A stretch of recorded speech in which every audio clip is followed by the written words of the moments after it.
I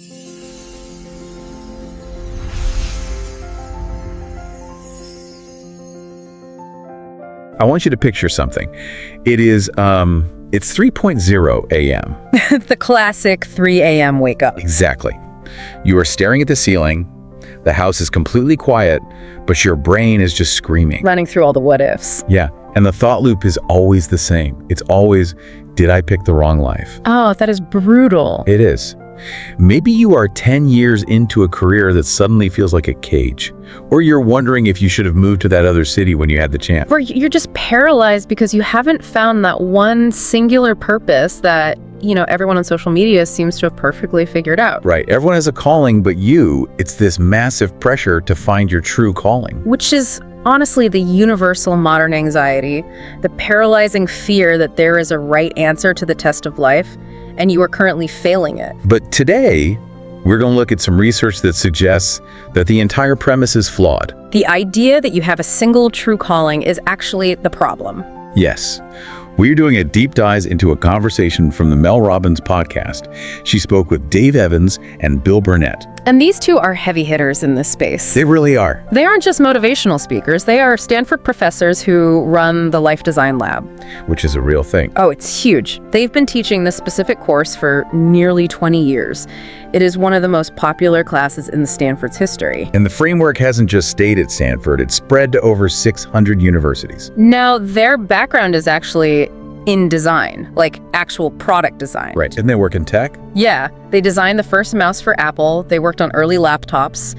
And their big insight was, wait a minute, the same principles we use to solve wicked problems in engineering can be applied to life. Wicked problems meaning things that don't have a clear, obvious solution. Exactly. So principles like prototyping, reframing, testing, they applied all of that to the messy, chaotic business of being a human. And their core thesis is that you don't find your way. You build your way forward. There is no magical destination waiting for you to just stumble upon it. There is only what you actively create. So our mission for this deep dive is to basically hand you their toolkit.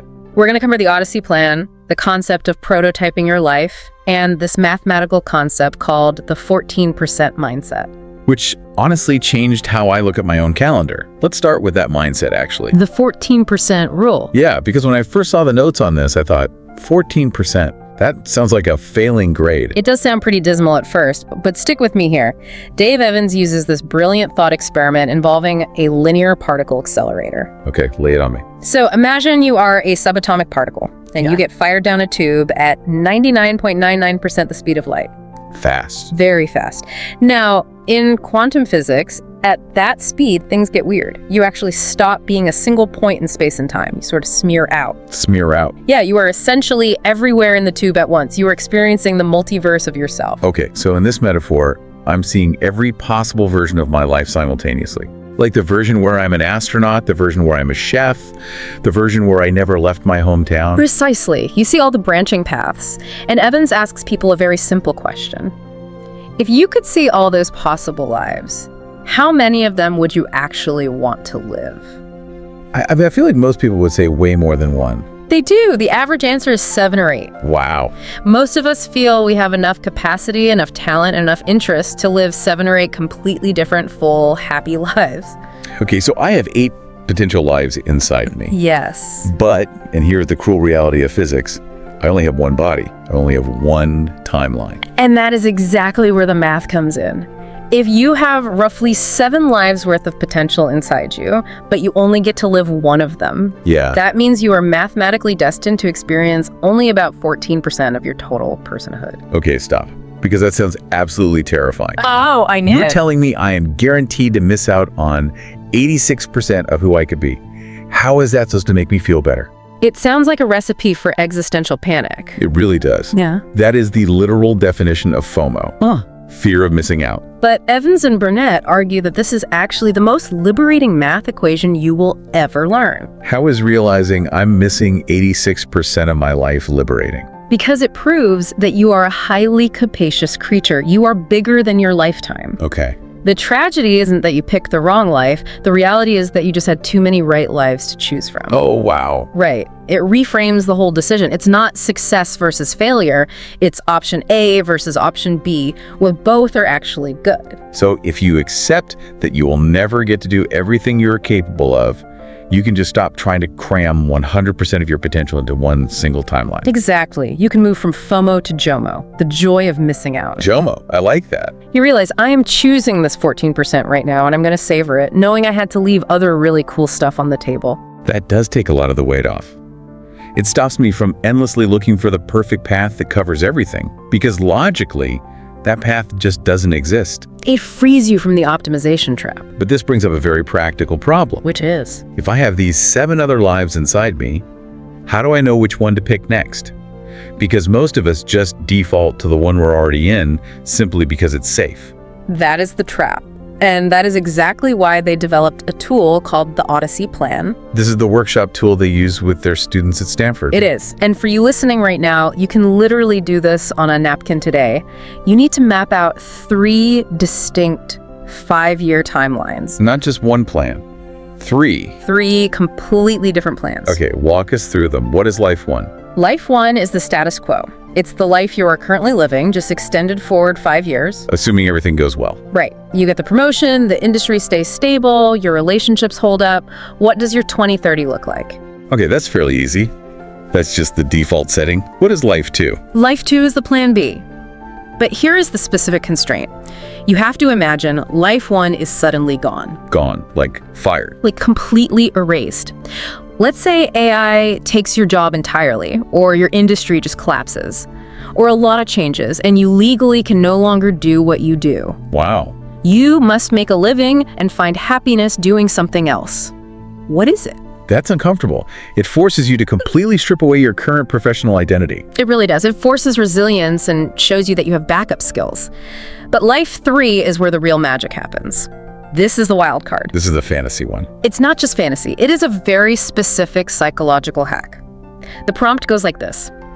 If money were no object, and this is the crucial part, no one would laugh at you, what would you do? Why is the no one will laugh part such a big rule? Because we are social animals. Yeah. Evolution has basically wired our brains to view social rejection as a literal death threat. Because if the tribe kicks you out, you die. Exactly. So your brain has a built-in filter. Before you even have a conscious thought about a risky career, like becoming a poet or moving to a farm, your amygdala shoots it down to keep you safe from ridicule. So we self-censor before we even dream. We totally do. By adding the constraint that no one will laugh, you are essentially telling your amygdala to stand down. You're bypassing the fear center. Yes, to access ideas that are buried deep down in your subconscious. The examples the professors gave from their own lives were wild to me. Bill Burnett, this distinguished Stanford academic, said his wild card is to be a painter. Right. And not just a weekend hobbyist. He wants to be in that deep flow state where painting is the only thing that exists in the world. And Dave Evans's example was even more surprising. He said he would want to be a waiter. A waiter. A Stanford professor wants to be a waiter. That just doesn't make sense on paper. It does, if you understand why. He wasn't talking about slaying hash at a local diner. He was talking about high-end, elite hospitality service. Like Michelin star level. Exactly. He views it as performance art. He called it social improv. How so? Think about it from a design perspective. You're managing a room. You have to instantly read the energy of every single table. Oh, like, is that couple on an awkward first date? Yes. Or is that business meeting going south and they need space? You are facilitating a profound human experience in real time with immediate feedback. He sees the complexity and the nobility in it? He craves that high-stakes social improv environment. That is fascinating. It's not about the status of the job at all. It's about the nature of the work. And that is the entire point of the Odyssey Plan. The goal isn't that Dave should resign from Stanford and become a waiter tomorrow. Right. The goal is to realize, oh, I have this unmet need for social improv and real-time performance. How can I bring a little bit of that energy into my current life as a professor? So you don't necessarily have to jump into life 3, but you mine it for data. You mine it for data. You figure out what's missing. And once you realize you have options, you stop gripping your current life so tightly. You stop feeling so trapped. Okay, so let's say I actually do this exercise. I map out my 3 lives. and I look at life 2 or life 3 and I think, wow, that actually looks way better than what I'm doing right now. It happens a lot. The natural instinct is to make a massive change. Like, I'm quitting my job, I'm moving to Montana to build a yurt. And that is what they call the big jump. And in design thinking, the big jump is almost always a huge mistake.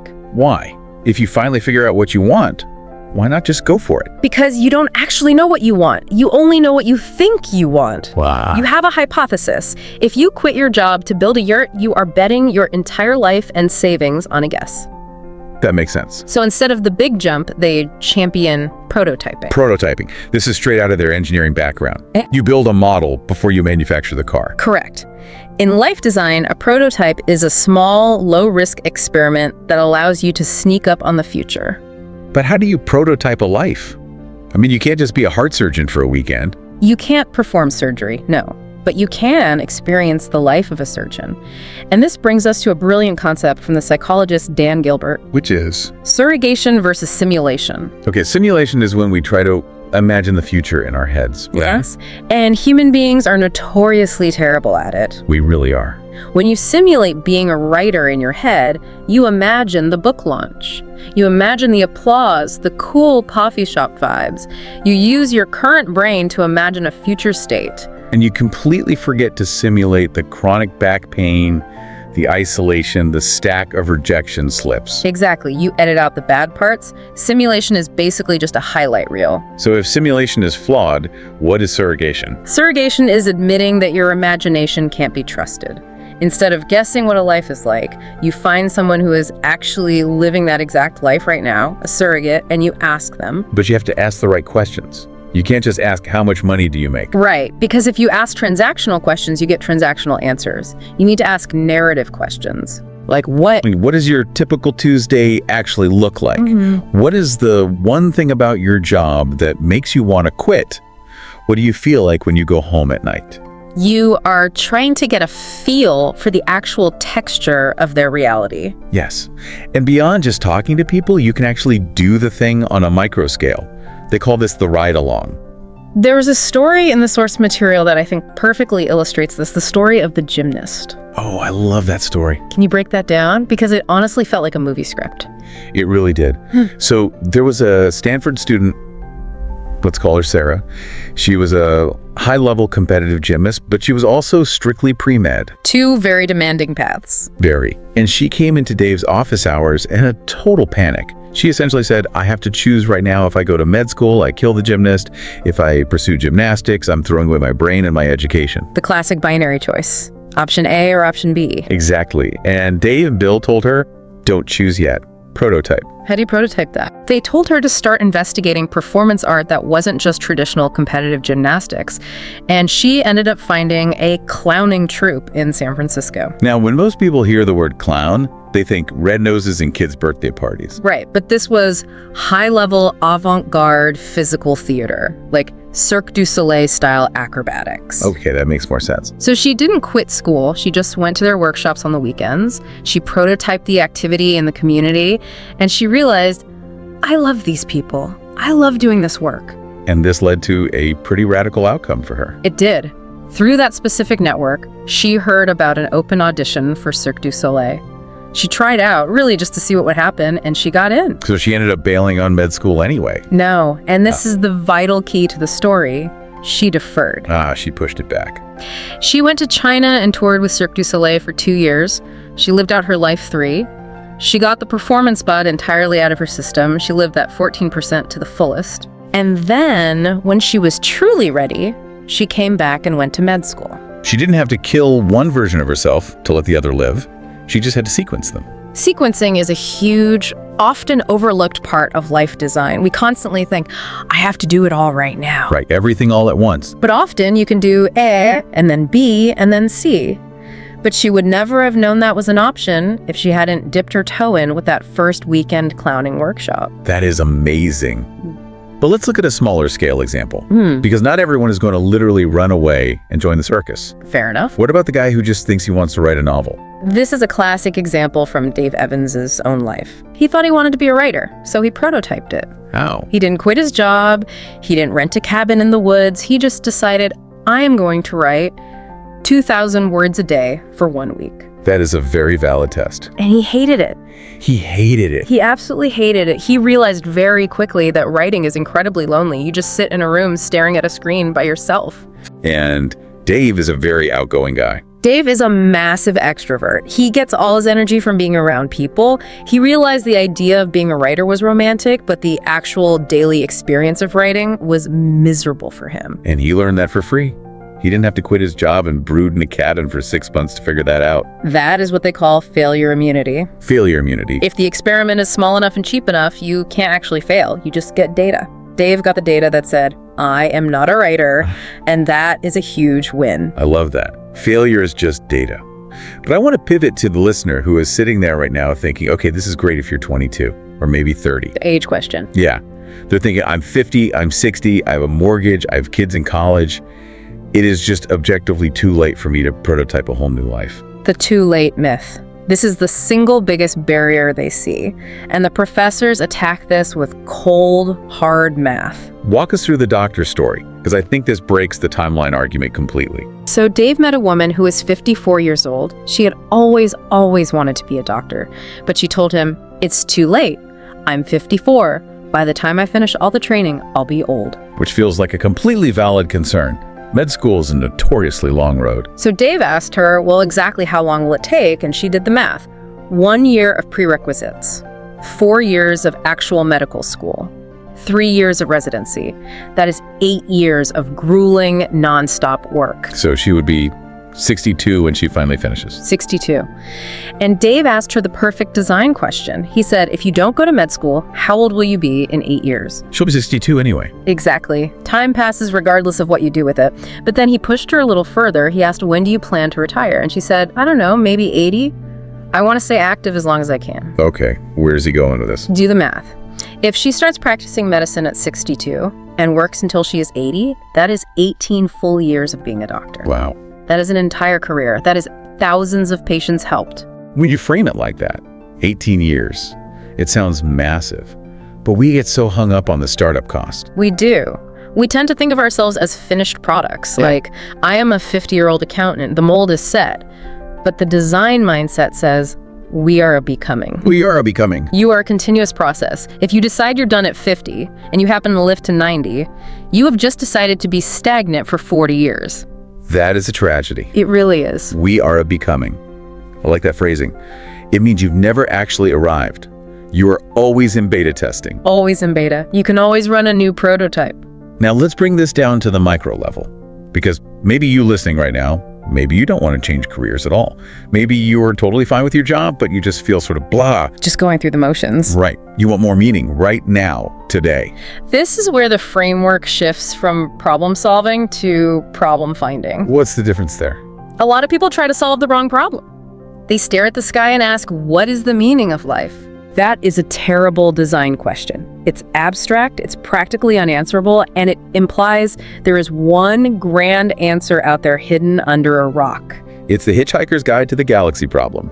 The ultimate answer is 42, but it means absolutely nothing to your daily life. Exactly. The better design problem is, how can I design more meaning in my life? Notice the preposition change. In life, not of life. Right. That is actionable. And they distinguish between two different modes or worlds we constantly bounce between: the transactional world and the flow world. Let me guess. The transactional world is my email inbox. It's the achieving brain. It's your to-do lists, your key performance indicators, running errands, paying bills. It is necessary for survival, but it drains your battery. And the flow world? The flow world is the awakened brain. It's that state where time just stands still. It's where you are totally present and engaged in the activity for its own sake. And the good news is, you don't need to quit your job and move to an ashram to find flow. Not at all. Bill Burnett actually finds his deepest flow chopping onions. Onions. Seriously. Seriously. He talks about mise en place, the ritual of cooking, the sensory experience of the knife hitting the board, the smell, the intense focus required so you don't cut your finger off. That makes sense. For those 20 minutes, he isn't a stressed professor, he isn't worrying about his kids, he isn't thinking about a mortgage, he is just chopping onions. So the life design advice isn't necessarily find a new life. It might just be find your onions. Precisely. Notice where you naturally fall into a state of flow. Is it gardening? Is it taking the dog for a walk? Is it meticulously reorganizing your bookshelf? The design challenge is simply to identify those specific moments and literally schedule more of them into your week. It's all about tilting the balance. If you can move your week from 95% transactional to even 80% transactional and 20% flow, your lived experience of the week changes completely. And that ties perfectly into the get to versus got to reframe they talk about. Oh, that's a powerful one. I try to use this one with my kids when they complain about chores, but it is surprisingly hard to do for yourself. It takes practice, but Dave Evans is adamant about this tiny linguistic shift. Instead of waking up and saying, I gotta go to work today, you say, I get to go to work. Instead of I gotta pick up groceries, it's I get to provide food for my family. Right. And I know it sounds like a cheesy self-help affirmation, but neurologically, it actually shifts your brain chemistry. How does it do that? It shifts you from a defensive posture where life is just a series of obligations happening to you to an offensive posture where you are actively engaging with the opportunities in your life. It restores your agency. We have covered so much ground here. We've got the 14% mindset, the 3 paths of the Odyssey Plan, the low-risk prototyping, and finding your flow with onions. It's a robust toolkit. It is. But I want to end with something a little darker from the discussion. It sounds morbid at first, but it's surprisingly uplifting. The eulogy exercise. Yeah, this comes from a men's group that Bill Burnett is part of. They have this tradition where they actually write out their own eulogies. Which, on the surface, sounds incredibly morbid to do on a Tuesday night. It does. But think about what actually goes into a eulogy. Does anyone ever stand up at a funeral and say, wow, he was amazing at getting his inbox to 0? Never. Or she always had the neatest, most formatted PowerPoint slides in the entire division. No one cares about that stuff at the end. It's always, he was incredibly kind to strangers, she was adventurous and brave, he always made us laugh when things were hard. Exactly. A eulogy clarifies what actually matters. It strips away the transactional noise. And the life design trick here is write the eulogy you want to have right now. And then reverse engineer it. Yes. If you want to be remembered as wildly adventurous, look at your calendar for next week. Is there anything even remotely adventurous scheduled? If the answer is no, you are designing the wrong life. You're designing a life that mathematically will not lead to the legacy you say you want. It forces you to align your actual daily actions with your ultimate big picture values. So let's wrap this up with a bow for everyone listening. We have completely dismantled the toxic idea of the one true calling. Good riddance to it. We have embraced the multiverse of our potential lives. What is the one thing, the absolute smallest, easiest thing the listener can do today to start building their way forward? I would highly suggest the concept of seventh-day savoring. This is the 5-minute rule they mentioned. Yes. The professors lay down a challenge. Can you spare just 5 minutes a week? Just 5 minutes. Sit down, put your phone in another room, close your eyes, and just replay a moment from the past week where you felt truly alive. It doesn't have to be a big moment, right? Not at all. A moment of genuine connection with a friend, a moment of flow while working, or just sitting on the porch with a really good cup of coffee. You just replay it in your head. You savor it. You let it actually land in your nervous system. Because we are so busy rushing to the next milestone, the next transactional goal, that we often miss the nutrition of the meaning we did manage to create. We starve in the midst of plenty. Exactly. And if someone listening says, look, I am completely overwhelmed, I do not have 5 minutes to just sit there and savor.